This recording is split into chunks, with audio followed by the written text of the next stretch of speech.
Hare Krishna. Today, in this short video, I'm gonna share with you a few life lessons.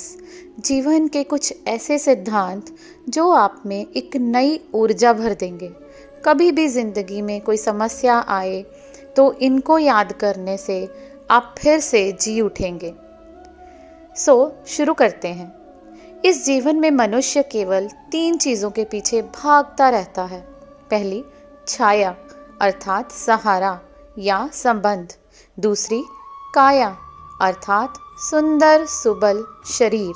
और तीसरी, माया अर्थात ऐश्वर्य। अब अचंभित करने वाली बात यह है कि समय आने पर यही 3 वस्तुएं सबसे पहले आपका त्याग करती हैं। अंधकार में छाया आपको त्याग देती है, बुढ़ापे में काया आपको त्याग देती है और अंत में यह माया भी आपको त्याग ही देती है। कुछ काम नहीं आता जिसके पीछे आप जीवन भर दौड़े जा रहे हैं। यदि कुछ काम आता है तो वह है आपका प्रेम पूर्ण व्यवहार जो आपने संसार को दिया। यह प्रेम ही तो है जो अंधकार में दिया बनकर आपको प्रकाश देता है। यह प्रेम ही है जो बुढ़ापे में हाथ बनकर आपको शक्ति और सहारा देता है। और जब आपके पास धन नहीं हो तो ये प्रेम ही तो है जो आपको सहयोग देता है। इसलिए जीवन में यदि कुछ कमाना है तो केवल प्रेम कमाएं। अगर आप भी मेरी भांति दूर की सोचते हैं तो केवल प्रेम कमाएं। संसार में नियति सब कुछ निश्चित करती है। ऐसे ही हर एक वस्तु की सीमा, शरीर में जाने वाला जन भी, उसकी सीमा भी यह नियति ही निश्चित करती है। कैसे? देखें, यदि आपने उचित समय पर परिश्रम करके पसीना नहीं बहाया तो कुछ समय पश्चात आपको अश्रु अवश्य बहाने पड़ेंगे, क्योंकि यदि सब कुछ अगर भाग्य से मिल भी जाए तो उसे कर्म से रक्षित करना पड़ता है। परिश्रम करते रहोगे तो जो पाया है उसे सहेज के रख पाओगे और जो पाना चाहते हो वह तो आप अवश्य पा ही लोगे। किंतु यदि परिश्रम से दूर रहे तो जो पाया है उसे तो खो ही दोगे, लेकिन जो पाना चाहते हो उसका तो प्रश्न ही नहीं उठता और फिर बहाओगे तो केवल अश्रु। अब चयन आपका है, क्या बहाना चाहेंगे, पसीना या अश्रु? अगर आप किसी झरने के पास बैठे हैं और उसकी ध्वनि सुन रहे हैं, आहा, इस ध्वनि से मन शांत हो जाता है। हम एक आनंद से भर जाते हैं। कभी सोचा है कि यह संगीत उत्पन्न करने के लिए जल को कितना परिश्रम करना पड़ता होगा?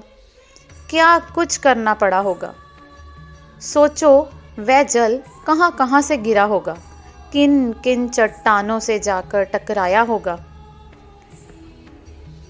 कैसी तीक्ष्ण रेखाओं का सामना किया होगा, उन्हें कैसे लांघा होगा, अपने तन में समाहित उन पत्थरों से कैसे संघर्ष किया होगा, कैसे आगे बढ़ा होगा। सोचिए, यह सब होने के पश्चात भी यह संगीत सुनना संभव था। यह झरने का सुंदर संगीत आपके कानों तक कभी पहुंचता ही नहीं यदि उस जल का विरोध करने वाले पत्थर न होते। इसका तात्पर्य क्या है? तात्पर्य ये है कि बाधाओं का सामना कीजिए, इनसे दूर ना भागें, क्योंकि ये बाधाएं नैसर्गिक हैं, हमें जीना सिखाती हैं। सभी के जीवन में ये बाधाएं आती ही हैं।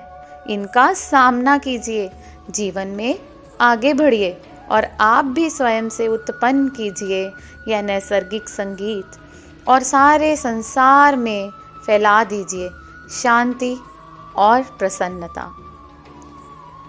कभी पुष्प देखे हैं आपने? कितने सुंदर होते हैं। हर कोई चाहता है कि उन पुष्पों को अपने पास रखे। अब सोचिए कि इन पुष्पों को तो कितना सम्मान मिलता है। ये किस कारण मिलता है? केवल इसलिए कि वह सुंदर है? चलिए आपको कुछ समझाती हूँ। यह पुष्प हर डाली पर होता है, जिनकी सुगंध हमें आकर्षित करती है। यदि इस पुष्प को माला में पहना दो या किसी मूर्ति पर चढ़ा दो तो यह आदर का प्रतीक बनता है, और यदि छैया पर बिछा दो तो यह दृश्य देखकर आपका मन और उस सुगंध से आपका मन प्रफुल्लित हो जाता है। किंतु सोचिए, यदि यह पुष्प अर्थी पर सजाएं तो इस पुष्प का कोई सम्मान नहीं करता। ये कैसी बात हुई? वही पुष्प एक परिस्थिति में इतना सम्मान पा रहा है और एक जगह उसको कोई सम्मान मिल ही नहीं रहा। क्यों? अब यहीं छिपी है एक महत्वपूर्ण सीख। इसका सार यह है कि सम्मान व्यक्ति या वस्तु का नहीं किया जाता, सम्मान किया जाता है समय या स्थिति का। अब समय जो है वो तो हमारे वश में नहीं है, हमारे वश में है स्थिति। हमारी स्थिति कैसी होगी इसका निर्णय स्वयं हम लेंगे। जैसी हमारी स्थिति होगी वैसा ही हमारा सम्मान होगा। अब बात करते हैं सफलता की। सफलता कौन नहीं पाना चाहता? हर एक व्यक्ति चाहता है कि सफलता स्वयं आकर उसके कदम चूमे।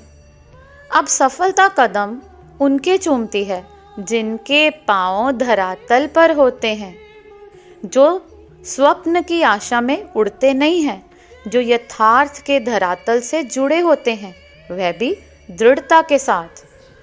सफलता उनको नहीं मिलती जो घर पर बैठे बैठे केवल स्वप्न देखते हैं। सफलता स्वयं चलकर उनके पास जाती है जो निरंतर प्रयास करते हैं, जो परिश्रम करते हैं और अपने जीवन को दूसरों के लिए स्वप्न बनाकर दिखाते हैं। वो चयन आपका है। अब सफल सभी होना चाहते हैं। आप सब सफलता पाना चाहते हैं। स्वप्न सभी के साकार होंगे, लेकिन तब जब आप परिश्रम करेंगे, और सफलता तभी आपके साथ रहेगी जब तक आप विनम्र रहोगे। समस्याएं किसके जीवन में नहीं होती? हर किसी के जीवन में समस्याएं आती ही हैं। ठीक है, जीवन है तो समय के साथ समस्याएं तो आएंगी ही। अब क्या सारी समस्याएं समय ही लाता है? नहीं, सारी समस्याओं का श्रेय हम समय को नहीं दे सकते, क्योंकि अधिकतर समस्याएं तो ऐसी होती हैं जिन्हें हम खुद आमंत्रित करते हैं। आओ समस्याओं, मैं आपकी प्रतीक्षा कर रहा हूँ। कैसे? अब ये निर्भर करता है आपकी हाँ और ना से। अधिकतर समस्याएं तो इसलिए आती हैं क्योंकि हम हर बार हाँ कहते जाते हैं, और अधिकतर समस्याएं इसलिए भी आती हैं क्योंकि हम उचित समय पर ना नहीं कह पाते। इसलिए बिना सोचे समझे किसी भी बात या प्रस्ताव का समर्थन करना आपको बहुत बड़े संकट में डाल सकता है। वहीं कभी ना कह पाना यह आपको उससे भी बड़े संकट में डाल देता है। इसलिए स्मरण रखिए, यह अत्यंत महत्वपूर्ण सीख। सदैव सोच समझ कर ही हाँ कीजिए और दृढ़ता के साथ ही ना कीजिए, और विश्वास कीजिए कि आपका जीवन अत्यधिक सुखमय हो जाएगा। आइए मेरे साथ प्रेम से बोलिए, राधे राधे, हरे कृष्णा।